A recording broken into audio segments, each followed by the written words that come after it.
Hi everyone, welcome back to another exciting and inspiring episode of On Location with Zara Durrani, produced with the support of TELUS STORYHIVE. We are so excited to be here at Charles Van Sandwyk in Gastown in the heart of downtown Vancouver. This beautiful, beautiful store. Great gift ideas here, especially for the holidays. Joining me right now is a very talented and beautiful young actress. You may recognize her from some very fabulous shows. I watched her in this show that I binge watched while in Bali, and my internet was not even working. Like, it would load and stop and load and stop. Altered Carbon. I obsessively, it was a thunderstorm out there, and I'm watching this show. Very well done. At the time that they filmed, I believe it was one of the most expensive per episode show that was done here in Vancouver, and they created a new studio like out in Delta and Surrey area. And she's in Fire Country and so many exciting projects to talk about. We're going to talk to her about her inspiration, her journey, her career. And Lisa Chandler, thank you for joining us. Thank you so much for having me. My great. pleasure. Thank you. This is beautiful, by the way. Right? It's I love the store. This is stunning. It's so Christmassy. I love it. It's holiday season on fire. Yeah. I want to say CRAC, but I get where you're going at. But it's amazing. It's so cute, quaint. I feel like I stepped into like Glasgow or something. It's amazing. It's such a vibe, and I feel like with the little chic grandma like lamp over here, it's creating this adorable vibe where we're in a Hallmark movie set. Yep. And it does feel like a set. It really does. Like either of us are gonna like fall in love and find people. Oh, like, I'll you probably know, walk like out that's with about 4 cards and a couple trinkets too. So that's not good. It will happen. There'll be like a florist shop, and you'll be like, oh yes, our hands, you know, your hands touch. Yes, I know, and it's like the whole meet moment, cute. the music. It's so sweet and endearing. Yes. Well, thank you so much for having me. I appreciate it. My pleasure. I know you're really busy. We're so excited to have you here, and you know, most of the people I get to bring on the show I've met in person. So like some people like you don't, and I've had a few of those. So I'm so excited to have you here, and the fact that we haven't even spoken on the phone, but I know, just the text I was messaging like, back oh my and God, forth. so amazing. Followed you on Instagram. Yes. So have you always lived in Vancouver? How long have you lived here? Yeah, so I was living in Ontario, Toronto for many, many years, and then came out here. I moved out here actually right during the Olympics, 2010. Oh, so that was a time to be in Vancouver. See Vancouver, the hype of it. The vibe was It was amazing. Oh yeah, just the city, was the energy, alive. you know, with all the athletes and all the countries were here. It was a really good exposure to, really good advertisement for Vancouver, really. But yeah, so I was out here in 2010, lived out here, was doing film, and then I went back to Toronto to kind of get it out of my system because I have a soft spot for Toronto. And then came back here in about 2016, so I've been here ever since. Yeah. Amazing, amazing, and doing great. Vancouver's certainly embracing you. It's treating me well. I can't complain. It's been highs and lows for sure, especially in the film industry. You know, there's strikes happening. There's Save BC Film. There's all these, you know, like I said, highs and lows of what's happening with the industry. But you know, it's treated me very well. I cannot complain. So. That's amazing. Thank you, Vancouver. And you worked on some very exciting shows, like big Hollywood shows that come to the city. Yes. And, you know, and we're so grateful that finally we can talk about this. Strike is over. We're going back to semi, but yes. I mean, friends are working on The Good Doctor. You know, I think they start filming today. Yeah. Fire Country. Yeah, they're back. Yes. They're back. Yeah, there's a lot of shows. Vancouver is just very diverse because you can make it look like so many different states, so many different countries. So it's got that je ne sais quoi about it, and the same time zone as LA. So it kind of helps with business and the climate. It's just easy to shoot in the winter here. It's raining. It's not, you know, minus 20 like Toronto is. I was looking at France's Instagram stories and the snowstorms, and or in Montreal. My cousin bought a place in Montreal. Her balcony is like covered in snow. Oh, it can be insane. What? And we have like sunshine over the weekend. I know. I think they yesterday was, or like the day before was so warm. It was actually. Yes. You're right. But I think they say White Rock is the sunniest place in BC, I believe it is. Yeah, and there's no sun, but it's crazy. Sometimes you're just like, this is December? What? Like people are in running shorts and, T-shirts, and you're like, okay. It doesn't feel like the average part of Canada as people think. I can get down with that. Or or then I see my friends in Florida. I'm like, excuse me? You're wearing T-shirt and shorts to walk your dog? I have a dog. I have an Australian Shepherd. Yeah, I've seen him. I've seen him in your videos. He's adorable. I got a Border Collie Blue Heeler, so I get where you're coming from. We need to introduce our dog. Know. Where do you? I mean, we'll talk about. We'll chat about that. What park do you do? So I love everyone who comes on the show, whether a performer or not. I love having performers on the show. Like, it's my personal connection to. Yeah, I love. Well, you're a performer. Yourself, so I totally understand. But I love deeply connecting and understanding. What got you into it. Also, the struggles of, having Charles on the show earlier, his store that we're filming at that. He talked about rejection and how he's like, he loves collecting rejection letters. And I'm like, what? Excuse me? He's like, I have a cabinet of rejection letters. I love collecting them. Right. And he's like, it's like a thing. So I love getting into the nitty and gritty conversations Yeah. Did you always know you wanted to be an actor or a performer? Was this your calling? When did you wake up and you're like, I'm going to do this? I don't know. No, I didn't have that moment kind of thing. I think it just happens for me over, being a kid. You have a realization of theater for me. I'm strictly talking about my situation, but just doing some plays here and there and be like, oh, you can get paid to do this? This is what you earn money? Oh, okay. So it took a while for me to actually click. I thought people just did it for fun. And then I just realized, okay, this is something I'm really wanting to pursue. But I didn't fully pursue it as a career until I would say mid-20s, early 20s, and just really putting the nose down and just kind of grinding it, doing the whole audition situation, getting the agent, hustling it, going on a bus, and this is having a car Toronto? breakdown. This is Toronto here, back and forth, mostly in Toronto at the beginning. And I was also playing women's hockey, and so I was trying to balance the two at the same time. Yeah, and it was really challenging financially and just timeline, trying to figure out how to make it to the rink, how to make an audition. I remember going into the CBC building, and Peter Mansbridge was in the elevator. There's two separate elevators. There's one elevator that was just for staff and all the anchors, and then there was a regular elevator, and that's also where they had the film school. So he used to go into the elevators and go up to the auditions.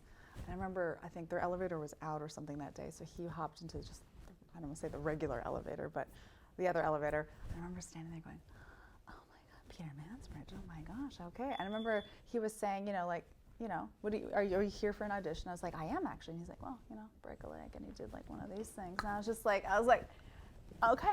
I'm not gonna wash my hands. Okay. Breathe in some of that energy. Give me I was like, some of the good okay, vibes. all right, yeah. So I was like, oh, okay. So I'm in the city. It's happening. Things are, ideas are flowing. So, yeah, it was. I wouldn't say that I had that moment where I woke up I'm going to do this. I think it was just years of gradual. You know what I mean? Yeah, I feel for me it was kind of similar. I grew up in Pakistan, so there it was kind of how to put it. More people, if someone's family was in the entertainment industry, then they did it, or if you came from money. Right. Then it was a hobby, just a fun, passionate thing that you would do, so it wasn't if you're coming from middle class or whatever. You wouldn't get the idea to just pursue that. Yeah, this is something. So I performed from a very young age, and I remember having the love me. Yeah, absolutely. They love me. They really, please love me, Yeah. Or no. But, just when you're on a stage. Right. The high that you get, but never ever thinking that this could be a thing. That this was just a hobby. This is just back in the day, a silly little, Absolutely. Over there in my home country is doctor, engineer, lawyer, nurse. Right. Or in the realm. military. Yeah. In that, that those are the things. that's what you aim for. It wasn't until I came to Canada at 17, but again, super accidental. And it's also like some of the inner stuff of like obstacles or beliefs, and believing that you're worthy of getting paid for what you love, and you're talented and good at that, you can charge well for what you do. Yes. So did you have somebody in your family that was in entertainment at all? No, that was what I was going to ask you. Was anyone in your family creative? Because I am the first person in my family to be doing what I'm doing. And branching out. Yes. Completely. And also, like, I was living in Paris for a while, and, did like other places. And I think there's sometimes, so for example, I was really called to Charles's store because he writes these children books that are for adults. And it's very much about the fantasy and opening your imagination, which as an artist, as a performer, when you're doing all these different roles and being other than Lisa Chandler. Yeah. I love your last name, by the way. Thank you. I just think, Chandler Bay. Bing. That's the reference. Everyone's like, oh, how do you spell that? I'll be on the phone, and I'll be like, Chandler. And they're like, Chandler? And I'm like, no, Chandler Bing. And they're like, oh, I get it. Okay. And then they get it. Could you be any more funnier? Yeah. God bless him.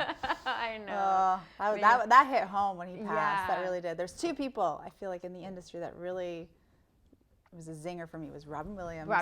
Yeah. I remember exactly where I was. I was at my dining room table and I saw it pop up on my phone or whatever, and Matthew Perry.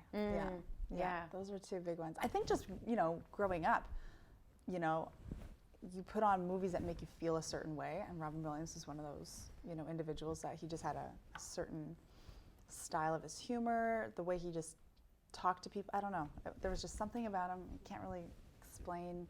So it just hit. It felt like a bit of my childhood kind of like disappeared when he passed in a way. I cried. Yeah. Like, and Mrs. Doubtfire watched in Pakistan when I was like, Hook. Yeah. And he is like someone like whose imagination and creativity and like, no bounds. No, like, yeah. So for you, it's funny you asked me that first, but I was curious, was someone in your family creative? Right. My dad is very creative. Actually, both my parents are very creative, but my dad, he's a sculptor and a visual arts painter. My mom's very creative too. She can write a story. She's very creative in the way of just, she could sit down kind of like yourself, sit down, have a conversation, but be engaging in a way that it comes across as a story, and it comes across as she's listening to you, but she's making it flow so easy. She does writing. Anyways, both my parents are, I would say, creative. As for making it into a career, no, they both did not do that. They were both in the nursing industry for a long time. But my dad has his own stuff on the side of sculpting and painting, and he used to do fireplace molds. He would carve them, and then he would do what's it called? The gold tissue. I forget the name of it, but he would put the gold around, and he would burn it, and to make it antique. Yeah. Oh, that's and then beautiful. We used to do ceiling, big paintings on the ceiling. He used to have scaffolding up and do paintings on the ceiling. And my aunt's actually very creative as well. His sister, make greeting cards, very similar to Charles actually. So when I walked in, I was like, oh, this is cute, this is sweet. You can get some holiday cards from here. Definitely will. Yeah. Walk out with 2 bags full. Yeah. But yeah, I would say both my parents have a little bit of a creative streak in them. Yeah, for sure. So it's sort of like planted the seed and perhaps opened the door. And playing hockey, like I've lived in Canada for so long, but I think I've gone like on an ice rink maybe twice. Either you're in it or you're not in it.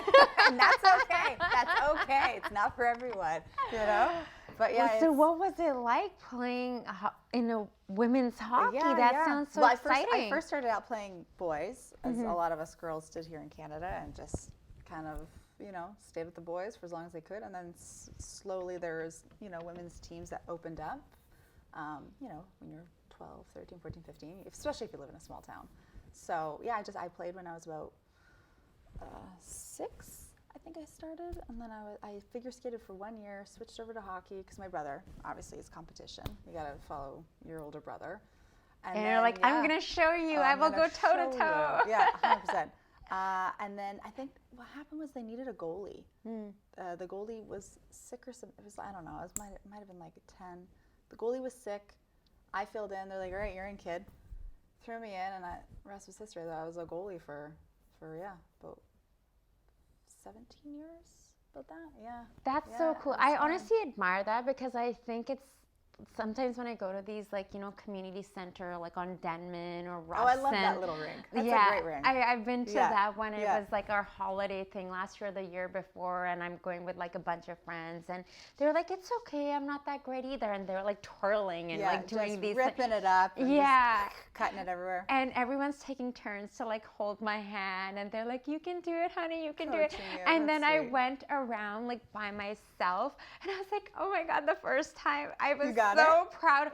Only like the first time, and my friend is just like right there, but I was so afraid of like just fall. But I admire people who can play hockey, because since doing that, and then going to a Canucks game and like seeing how these people, where it's just, they're just dancing, they're just like, it's like breathing, it's like just so natural, like, you know, running after the puck. I'm like, oh my God, they're not afraid of injuring and like falling. Yeah, but if that was your first time, that's pretty good. So go easy on yourself. That's amazing. Yeah, I was gonna say, were you on figure skates or hockey skates? Oh, whatever. I think whatever that they give out at the Denman. They might have given you figure skates. Yeah. Okay. Yeah. Those are a bit, I find, more challenging. Okay. Actually, so I don't really know the difference. And then my friends actually like, oh, they aren't really tight enough, so they were so kind. They like tightened up my. They cinched them up for you? Yeah. And I was like, oh my God, this is so tight. And I couldn't imagine. I mean, wow, like I guess for you it's just in your body. It's like riding a bike now. Exactly. When you're so young, you don't really know any different. So I guess it's the same as like snowboarding and swimming skiing or something, right? You get chucked in the lake or you're thrown overboard on the boat. You know how to swim once. You're gonna keep swimming again. It's not gonna kind of leave you. So it's the same thing. Have you ever played like a character who plays hockey in like a movie or a TV show? Yeah. So one of my first stunts that I did actually, I was playing out in Calgary. You did a stunt? Yeah. And they asked me. This movie came to town and they needed a bunch of female hockey players. So they asked our coach if on certain days when we weren't playing, if they could steal. I think there was like 4 of us from the team, and we went over and we shot a bunch of stunt sequences, and that was like my first kind of eye into like the stunt film industry, the whole bit of it. And it's pretty good pay. Like stunts make. Camera was like on the ice moving around. They had like it locked onto a chair and they were sliding it everywhere. It was amazing. It was really, really cool. So that was where I was like, oh, okay, all right, this is the calm of it all. Yeah, this is interesting. So yeah, it was a lot of fun actually seeing the whole. I've never seen the behind the scenes of a TV show or a film production, so that was like my first hit of it, and I was like, this is interesting. This is different, because I was kind of used to the theater world, so it was really cool. I just remember there was a bunch of cable cords everywhere on the ice, and I was like, well, how am I supposed to skate? There's cable cords everywhere. Hazard waiting to happen. You just have a small area. Just fake it till you make it. I'm like, well, there's cord. Oh, what am I gonna? I'm gonna cut them. Where's the applause? Like, where's my audience? Yeah. I couldn't figure it out. Yeah, it was interesting, but yeah, it was a really cool intro into the film world, really. And I was probably about 17 then.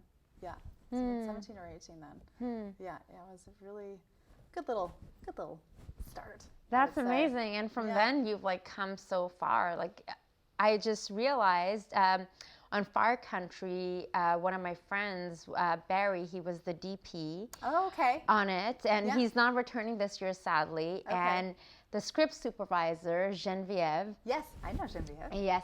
When I was living in Paris, she came and stayed with me in my apartment, in my small little studio apartment. And then I went with her and her family. They had a little houseboat, and we went around France, like driving. So I was like, okay. I'm like, I know people who work on Far Country. Nice. What was that experience like? That's a very exciting show. Yeah, that was a great experience, actually.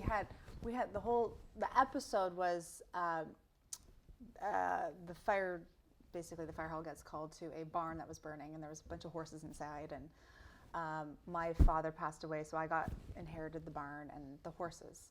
And so one of the horses wasn't coming out, so we had to get a couple of firefighters to come out and help pull the horse out. So we had this big barn.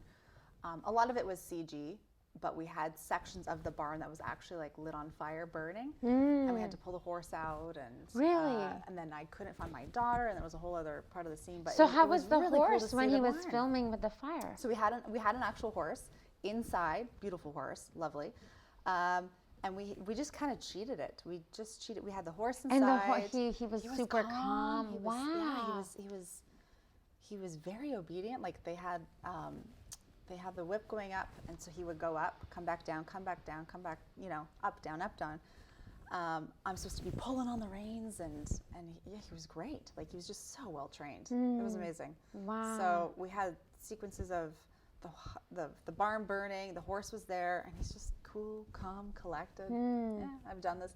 This horse has been on, I think, 10 sets. 10 or somebody said 10. I love 10 horses. Sets or something like that. He was a pro. He was a pro. It was amazing. Yeah. So we had him. I think there was one other horse. I didn't get to see him, but it was a really cool sequence to see the whole barn burning with a horse, fire. We had a whole bunch of fire gags going on. We had the back part of the barn that was being lit on fire. It was great. It was a really fun episode, actually. And that show is doing really well. Really well. Yeah. Max Serio, he's the lead. He's also one of the creators of it, one of the writers on it, one of the executive producers on it. Yeah, really talented guy. Yeah, very, very talented. So good on him. Yeah, the show, I had a blast on it. It was great.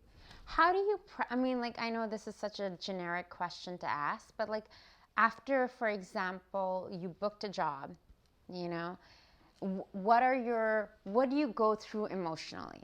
Like, you know, the highs and lows? Yeah. Like, you know, whether you get offered something, audition for something, you book this job, and then what are the feelings? For example, our Altered Carbon, which had so much hype behind it. There was, you know, they had these internal rain towers and, you know, Fire Country, big audience, you know, massive fan base, like all these people tweeting and everything. So you book a job like that. What do you go through personally? And then how do you prep? I just kind of think of me and how am I going to do the best job I can. I don't really think about the hype of the show or how big the show is. When I did Altered, the book was out, obviously, and I went through the book. And then when I got to set, I don't think I realized how big it was until after we finished shooting and after it kind of came out, really. So I think that helped in a way where I wasn't kind of caught up in like, oh my God, this is so big, because then I would have probably, can I do this? You know what I mean? So I think that it wasn't as big in my head as it probably was after, but I just try and focus on, okay, well, I just do my homework. What am I doing? What's everyone else doing? Okay, now how do I make these choices here? How do I do the best job that I can do? Because that's what I'm hired for. I'm hired to do a job. I don't want to worry about other people's jobs. Mind your own business kind of thing. So you just do you. Just do what you possibly can do. The best version of you can give to people. So I don't. What does your prep look like? What does your prep look like? Is that you, like, after your booking? Like, is that you just working?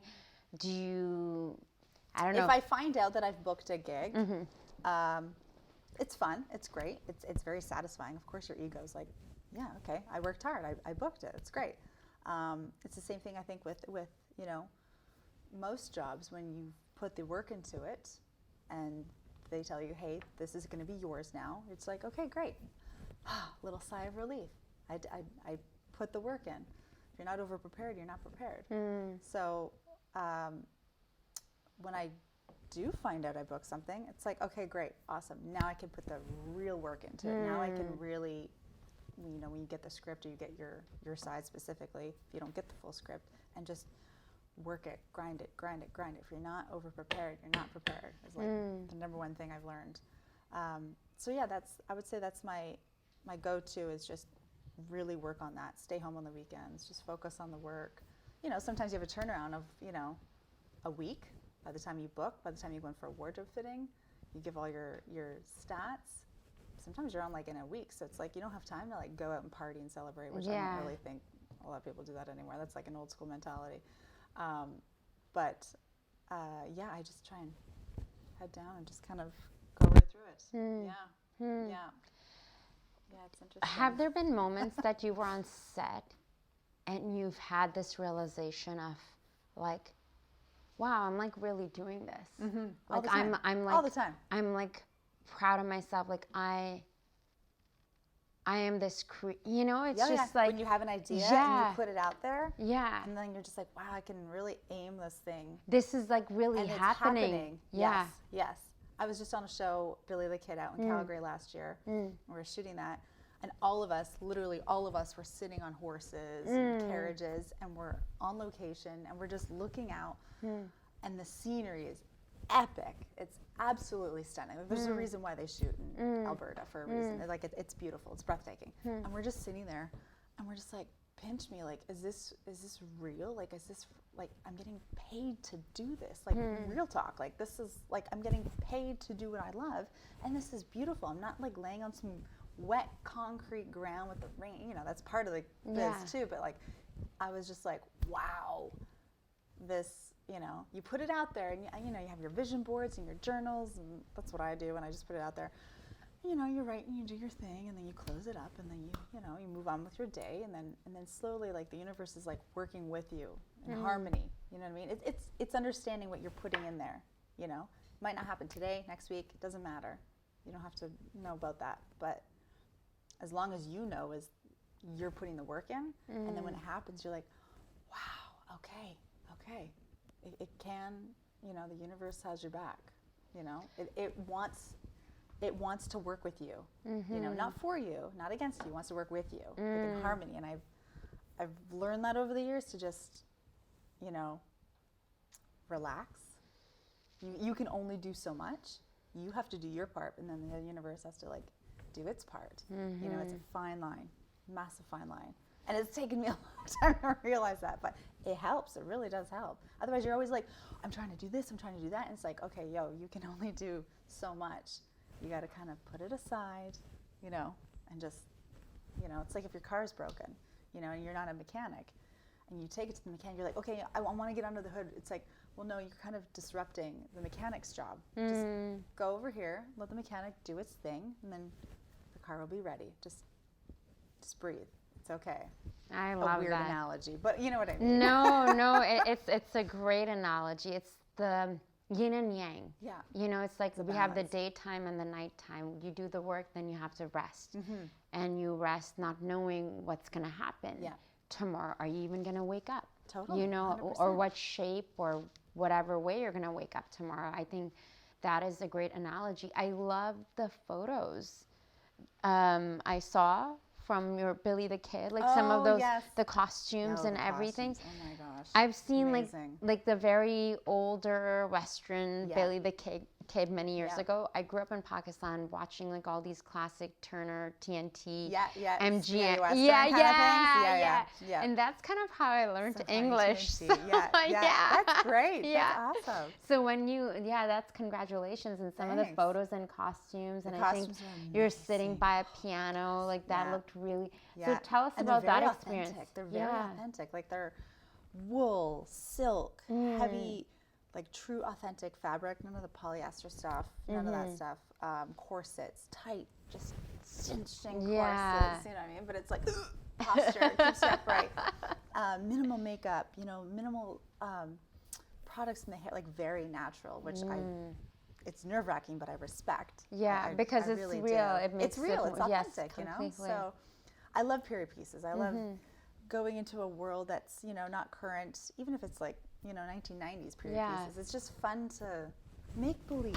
Can you believe 1990s? I know. People are like, that's far. I was like, I see some of the clothes in the shop, and I'm like, I used to have that. I still have that. Okay. Oh, interesting. Or even all those purses, like, you know, the little tiny ones with the little straps. Oh my gosh, it was like Britney Spears when she had her one music. What was it? I can't remember. MTV Movie Awards or something. Or Paris Hilton's. Where they were traveling, the show, Simple Life, you know, the whole wardrobe. I had all of that stuff, and now it's coming back, and I'm like, oh my god. I wish I kept it. I know it completely. Or even like the slouchy bags. I'm like, are the bigger slouchier bags? I'm like, oh God, I used to have those Totally, ones, and yeah. they're totally Blue gone. Notes and all the stores. Yeah, Yeah. it was crazy. But the wardrobe that we have is it's beautiful in a way that it really makes you feel like you're in that period of time. But it also makes you feel, especially for when I put it on, I feel like my posture is brought into how she would carry herself, how she would speak. It's really interesting. You put a pair of stilettos on, your body's going to change. You put a pair of running shoes on, your body's going to change. And it's just interesting how wardrobe can do that. 100%. And I just love it. I love it. It's fun. It's so interesting. Even as I was like packing today, like what I'm wearing for like each of the interviews, and I'm like, okay, we have this person coming on who's got all these action movies. We have like Charles and like, you know, and when I'm you're getting thinking about it, completely thinking, because every person has the different energy, and especially like if I've interviewed one person like once on a red carpet, or Charles or just like happened to walk into the store a week or two ago, you know, and you want to be a little bit on their kind of wavelength. And even for me, it's like I could be having a bad day, and if all I have to do is put on some mascara and blush, on a day-to-day I don't really like to wear foundation, but it just like opens my eyes. And then if I'm wearing if I'm wearing a dress compared to jeans or compared to my yoga tights, it's a very different vibration. I agree completely. It just changes how you feel about yourself. You know, you take pride in yourself, right? So when you change it up a little bit, whether it's, you know, flats, stilettos, boots, or whatever, you know, long coat, it alters a little bit of your energy, I would say, that day, which I think is amazing. Like in the back of your mind, you know, how clothing, fashion, wardrobe, textures, you know, it can do that. I think it's amazing. I feel like that's why I'm also really into fashion, other than the fact that because you do a lot of red carpets for fashion shows. I do, and then I work a lot with designers like here and in Paris when I lived there, and more than wearing the clothes, I like understanding the mindset of the designer and their love for what they create. So when I'm wearing something, I'm wearing an art piece that 100%. Is made, you know, especially when I work with couturiers and whatnot, it's just like a different, that heart connection, because you know, this is the hand beating and the this and that, and in Paris there was a lot of that, so I felt so blessed to be exposed to all that. It's just like a different world, because my home country is kind of same. You don't really go and buy clothes like in stores. You buy the fabric, and then a seamstress will come over and they fit it to your body, or you go to the seamstress's place and I want it to look like this, the V-neck or the round, or, you know, it's the specific styles, but everything is made to you, custom to you. So with that being said, then, in Pakistan, are there any fashion designers? There are. There's certainly, because, you know, because you made it sound like everyone kind of is a fashion. I was like, wow, that's impressive. No, but there are lots of designers, and especially because there we want to be more like here, you know, where it's like you go to the store and like, oh, this fits you from the hanger. You know, it's just like you get it from there. I wanted to talk about like how lit up you got talking about period pieces. Oh, you know, and and talking about the Billy the Kid experience, because, you know, the fact that that story's been told so many times, and I think I probably didn't lock that door properly. It's probably my fault that it's beeping so much. That story has been told so many times. That movie's been, you know, that Young Guns. Yeah. You know, did you feel any pressure going into that? Like, what was that like for you?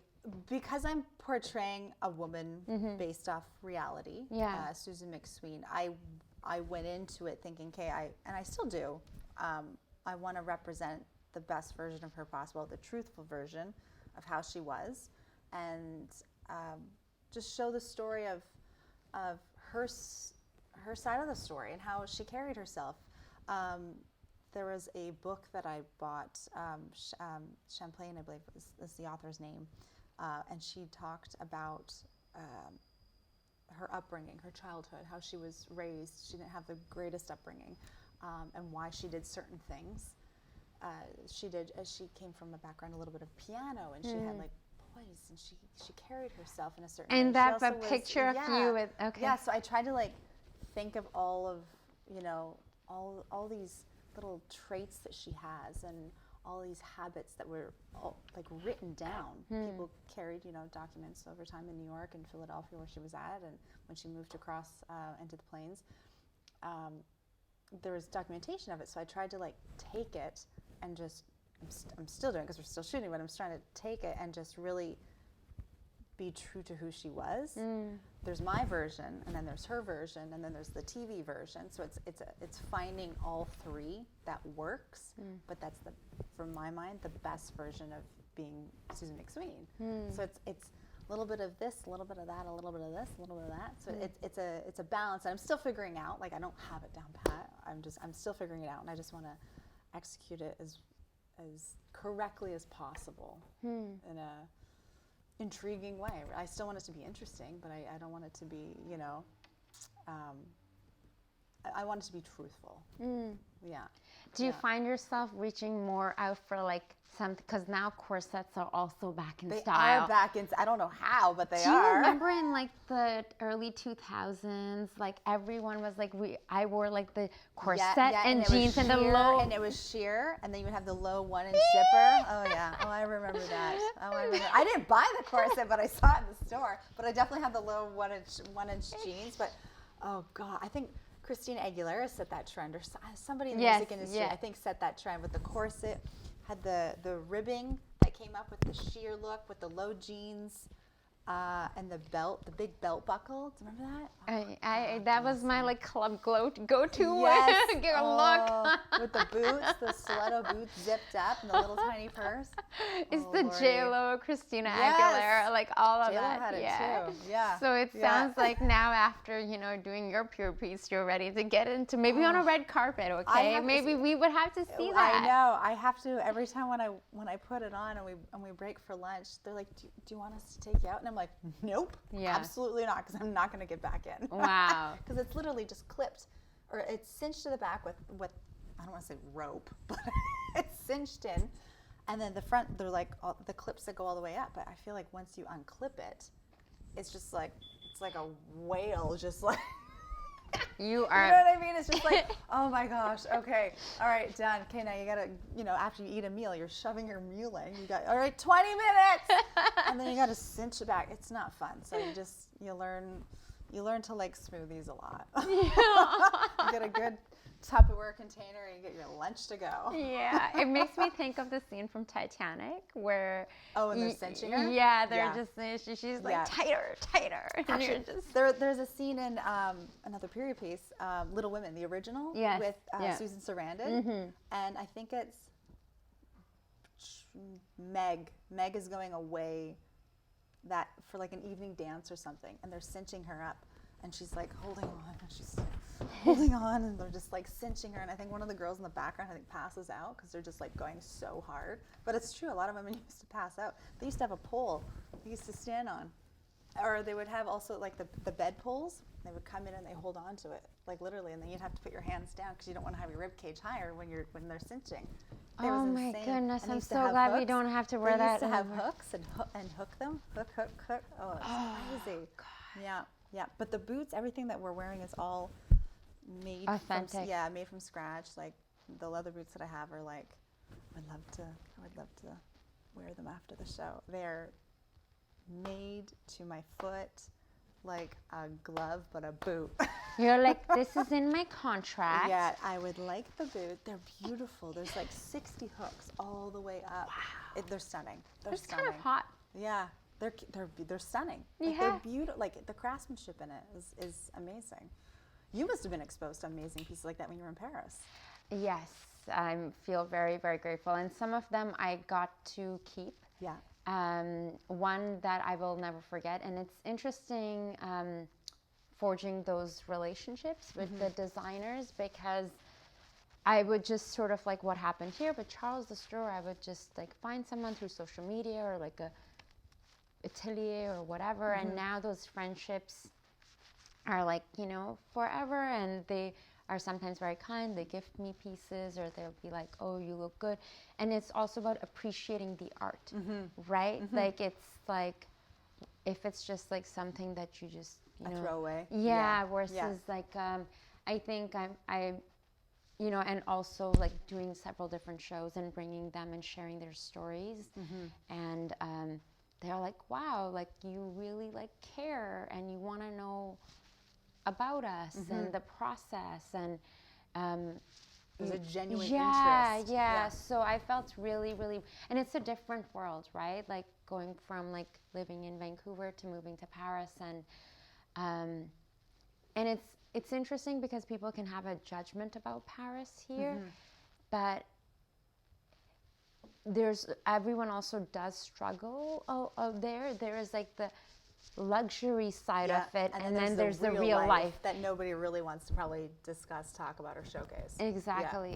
So no, I felt really blessed, and I was just recently there again, and I get to like borrow things and wear them to Fashion Week and promote some designers, but also like Canadian designers and then French ones, and I love meeting people who are so dedicated to their craft, and then you get to know them, their personalities, their quirks, and I'm very fascinated. I think that's my natural thing of like, I realize like I love talking to people, and I feel so blessed that, StoryHive and TELUS gives me this opportunity to meet people like you who are doing these things, who are following their path, and whose eyes are shining bright and lit up, and it also, in today's world, it brings the work that you do when you're talking about, these characters, because I'm sure so many people who are not in the industry, they're watching, a show like Altered Carbon or Billy the Kid or, Batwoman, any of the shows.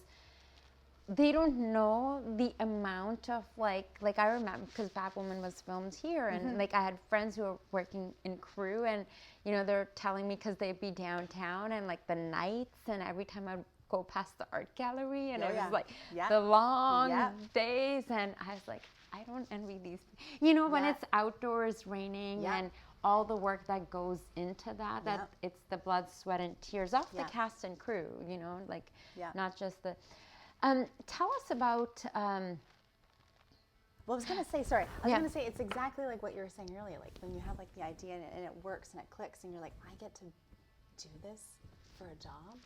Doing like the fact that you get to host and host all over the world, and you're doing like you're in the industry that you love, like it must click for you and be like, wow, this is amazing. The fact that I can like have my bills paid by doing something I love, by the fact I can drive a car, I can do this, mortgage, rent, whatever. Like it's amazing that we get to have this opportunity.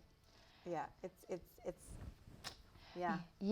it's and of course we go through the ups and downs, but this year has been, I feel like, been a big blessing, and I think I love having these conversations even before like not filming, and being around people, and having like this book like Napoleon Hill, and he talks about having your tribe, I forget what is the mastermind, it's like, and being around people who like recently, someone I brought on the show, and then we're talking about, possibly either doing a podcast or this and that, and then it's like turning into, why don't we do like a travel pilot, and then I'm messaging my camera guy, because we're thinking of like Julian, and I'm like, having the energy of people we like working around, and it's like this person who I started going to help coaching with auditions, and and then all of a sudden, how ideas come together. And when you were saying the universe, like Charles was literally sitting in the same seat and talking about the rejection letters and talking about universe, and he's like, when you say something, then there's a hole in the universe for this thing to happen, and it's pretty much what you were saying.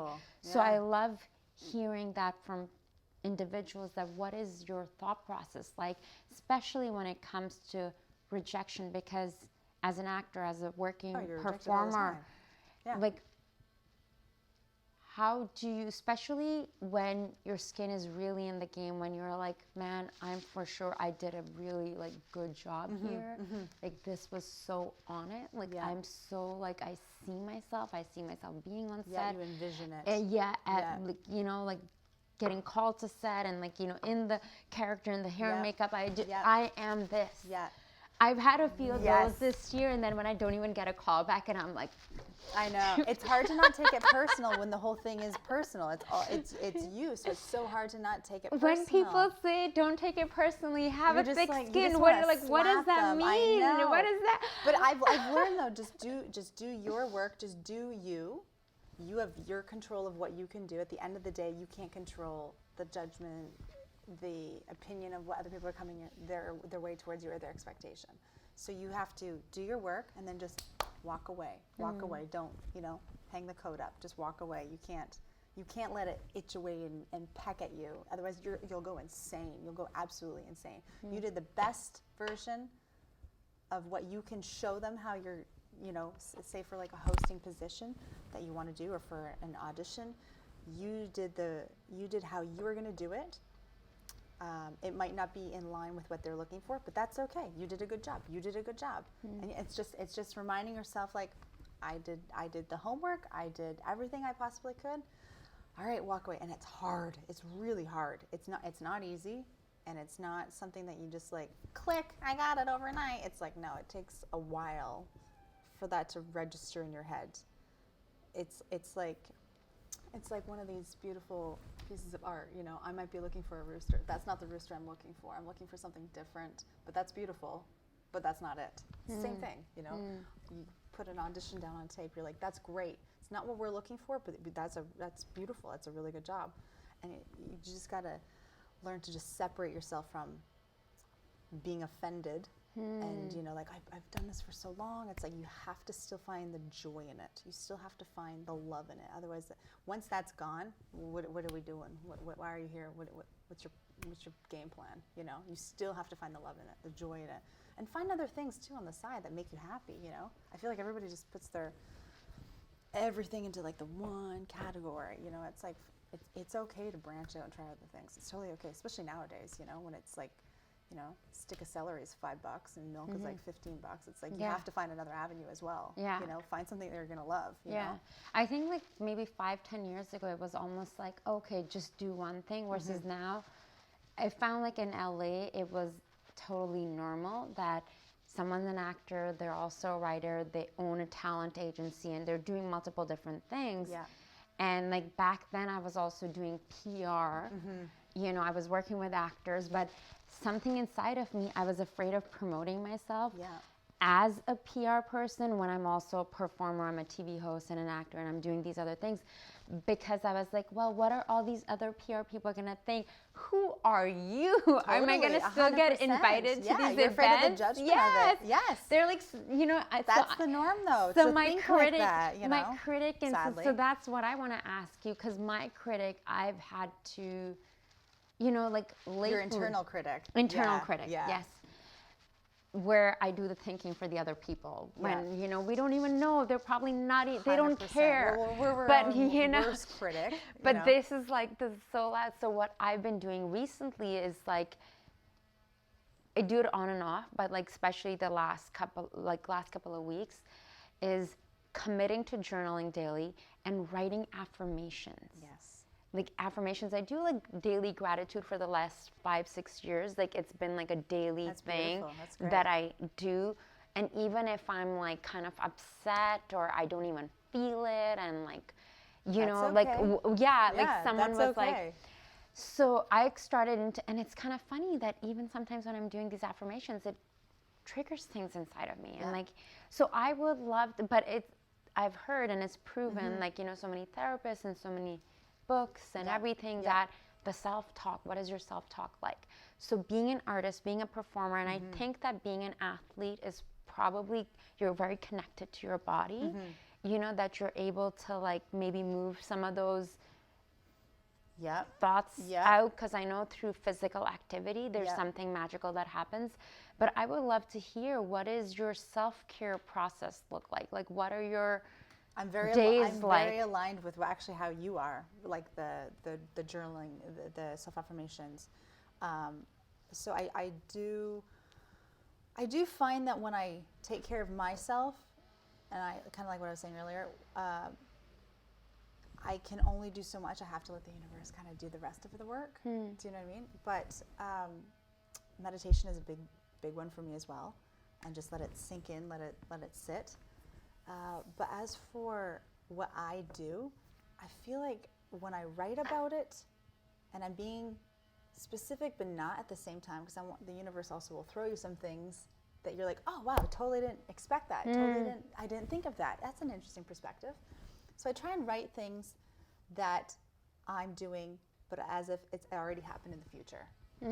I loved, so for example, yesterday I would have been like, I had a fabulous conversation with Zara. It was great. I had a great latte after around the corner. I enjoyed our chit chat. It was great.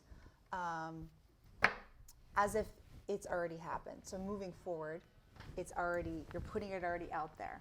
I love that I went to Paris. I love that I got a complimentary ticket to see the Eiffel Tower. I love that I sat at a table, had a croissant and a café au lait, how I envisioned it, put it out there as if it's already happened. Do you speak French? I don't. But My husband does. you know, you're not like I'm always like croissant. No, I don't speak French. I don't speak French, and when you were like café au lait, I was like, oh. No, my husband speaks French. Here and there. But I heard the little bit. Okay, yeah. It's the French Canadian. Yeah, people in Paris would be like. Thank you so much for sharing that, because That's a big one. That's a big one. I would say write it as if it's already happened. That is a big one for me. And just write daily. Just write daily. And even if people are like, oh, I don't want to be positive today, that's okay. You don't have to be. You don't have to always be in a chipper, high mood. Write how you feel. Be authentic. It's just for yourself. Nobody's looking at this little book. No one's looking, going through your journal. Just write about it. It helps to be positive. It helps to write as if it's already happened in a positive way for yourself to see it and envision it. But I always like to be like, I love this, I did this, I love this. And I'm telling you, I don't know it's not science, I can't tell you, but there's something with the universe. It wants to work with you. It wants to work with you. It wants to be in harmony with you. Doesn't want to fight you. But just try putting it out there and see what happens. I don't know, it's just, it's a different approach that I've learned over the years, and it helps. It's a different angle. I love that, and I really appreciate you sharing that, and especially like with the success that you've had. And I think like to book work and have success is one thing, but to have peace, to let go. Yeah, that's excuse me to say this, and I'm gonna say it right here, but like literally as soon as you walked in, I was like, wow, like you just had a natural effortlessness about you of like just connecting. And I've interviewed a lot of actors, like I'm an actor as well. Yes. And and like sometimes we have actors where it's like the actor has arrived. Yeah. But there seems to be, you seem very at peace and you seem happy. I think that's a different level of success. And I feel like that's a lot of the internal. I know we're getting deep in here, spiritual, but yes, guys. this is spiritual. Yeah. Well, I'm a yoga teacher. I'm a former yoga teacher. It's like don't apologize. Yeah, it's gonna read the on woo woo you, is gonna. It's always comes in. It's good. So, I agree. I totally agree. How the energy around you. Yes. Sorry, I didn't mean to cut you off, but yes. No, that's and it literally, like from your smile and to everything, and I can imagine that. I'm sure I hear this from directors, I hear it from people like all the time, that they want to work with people who have good energy, because absolutely you can have someone who is talented, but to have someone who has great energy, who are good to the crew. And that can change the dynamic on a set like that. I 100% agree. Do you get that feedback? Do people like say that to you, that they love working with you when you're on set? You're being very sweet and very kind, I will say. People haven't been as bold and as complimentary, but yes, I think I just also like to joke a lot, and then people are like, okay, like you're fun. You're kind of fun. thing, you know what I mean? Yeah. So I've heard that, which is, you know, a massive compliment. But at the same time, But it I also think it makes, goes- sorry to cut you off, it Yeah. makes their job easy because just when gonna say a that, it grip does. or a sound guy or like a Yes. boom op and you're Even there, their you're positions, when they're in good cracking energy, jokes, yes. you're just like, man, she's on set, like we're gonna be having fun, we're gonna be laughing. I'm telling you, that goes a long way. I work with a good friend of mine quite often, and she works on a series of movies, and she brings such a positive energy on every single movie she goes on to. And she's even said, she's like, I might not be their number one pick or this, that, but I get booked consistently because of my positive energy. And I'm like, 100%. And she does do very well. Like she's very talented. She's just being humble, but I see it. Like I'm literally on set with her and I see it and I'm like, you bring a good energy and people feed off that, whether that you want to acknowledge it or not.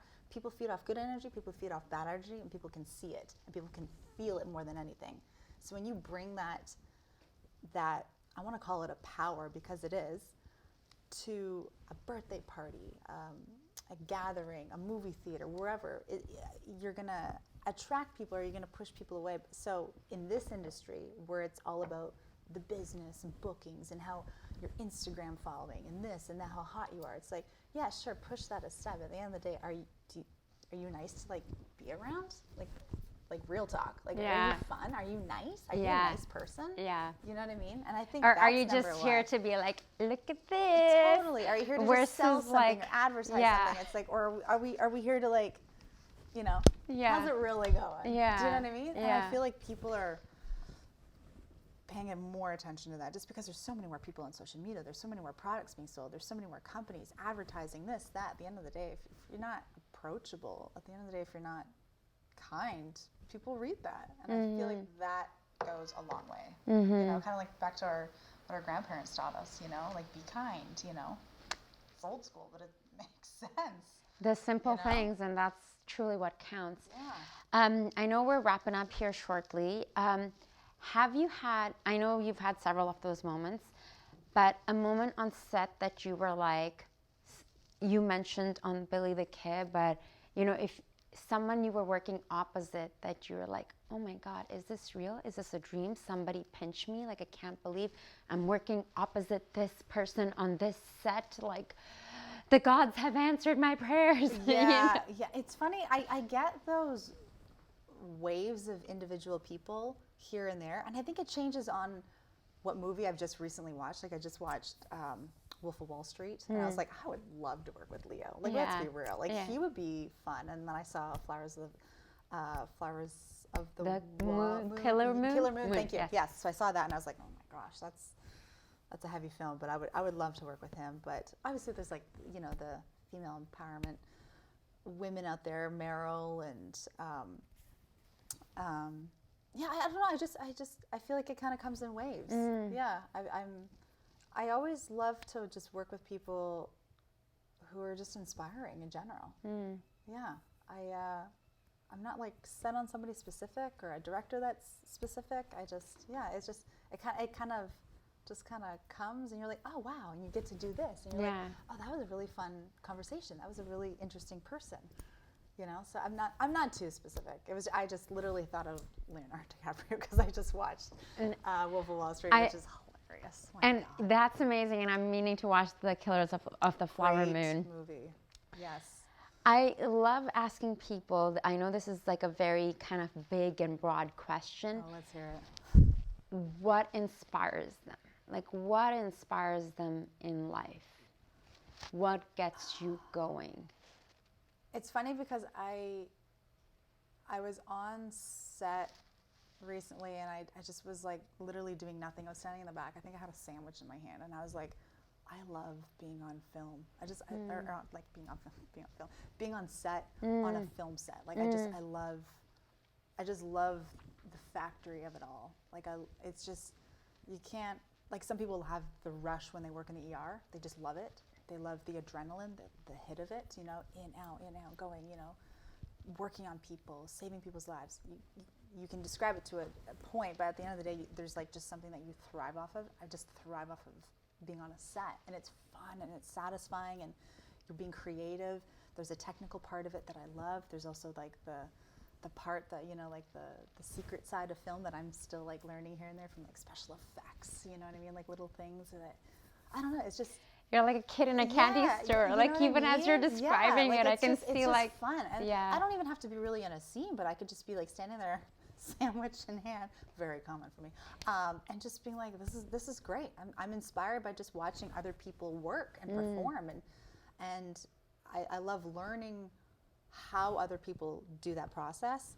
I was working with a young director recently on a show here, and just watching her give notes to another actor, I was like, the way her verbiage of it was very small, but so specific. It was beautiful to watch her just take her time, describe what she wanted. The actor did it, executed it beautifully, and I was like, wow, it was a really nice moment that I got to kind of slightly witness. But yeah, I just, as for inspire and be creative, I think just being in the game of it is, I get more and more inspired and creative as I read more scripts and I meet more people, and I get to like chat with different departments, you know.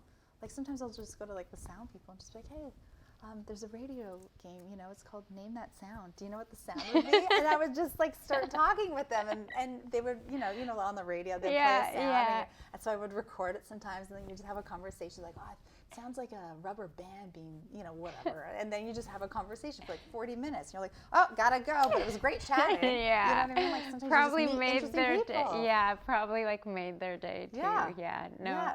I'm literally. I was gonna say, what about for you? Like what inspires me? Yeah. To be honest, like this. Yeah. I just love like talking to people. I love having them like open up to me and being able to share it with the audience. And I think it's also, in a weird way, kind of someone opening the curtain. Right. And giving them a chance to like share their story and really digging deep. And there is, I want to use the word voyeuristic experience, but like, you know, it's like even as you take me and you're telling me about the sound and this and that, and I'm like transported, like, you know, and I love not just like of course I've done the red carpets, I've done like other shows and stuff, but I love the one-on-one sitting down, and I'm that kind of person. Like I can go to a big party, but I'm more of a in the corner, tucked away, having a conversation. And like going deeper with people. And I think I want to talk about like what you're going through. I want to talk about how you overcame that, and because that's how I get inspired. And, you know, it's sort of, my first production company was called Inspired Life, and, you know, it was all about like inspire comes from the spirit, like the Latin word where it's like intuitive. Yes, voila. Yeah. It's, and I'm very fascinated by people who follow their heart, who follow their calling, who listen, and to have these conversations and then to be able to share it with an audience. Yeah, no, that's great. That's beautiful. That's really, it's, truthful, I would say. Yeah, I can definitely connect with you on that. Thank you. Lisa, thank you so much for joining us. Lovely to meet you. I'm going to give you like a real hug soon. Thank you so much. I'm so excited to watch Billy the Kid because I feel like I'm going to have some flashbacks, like watch it with my family over the holiday. I mean, it's Billy the Kid. It's on Paramount Plus. Okay, so there's 4 episodes that have been released already, just right before we had our break for the strike. So episode 1, 2, 3, 4 have been released, and then we go back and we're shooting the rest of the season. And I can get Paramount Plus on my Amazon because I have the Prime. I have all the streamers, you know, so I can click on that. Like, yes, it'll be the holiday fun. We're really into westerns because I grew up with all boys, so we're just like they're into all that kind of stuff. Westerns are great. I love it. Even before then, there was an old movie called Shane, I believe. I used to watch with my grandma, and so it was kind of my first intro into it. But But thank you so much. This was fun. It was my pleasure. I know you have to run, but I would love for our doggos to like meet sometime and like go on a doggo. We'll figure it out. Thank you so much. Thank you. If you guys felt inspired, make sure to let us know. Look out for this beautiful, talented Canadian actress, Lisa Chandler, on Billy the Kid. Also, if you see her in any of the other shows, make sure to tweet out, Instagram out, and let us know what you thought of the interview today. Until next time, I'm your host, Zara Durrani, and once again, the show is produced with the support of TELUS STORYHIVE. Thank you for tuning in, and I'll see you soon.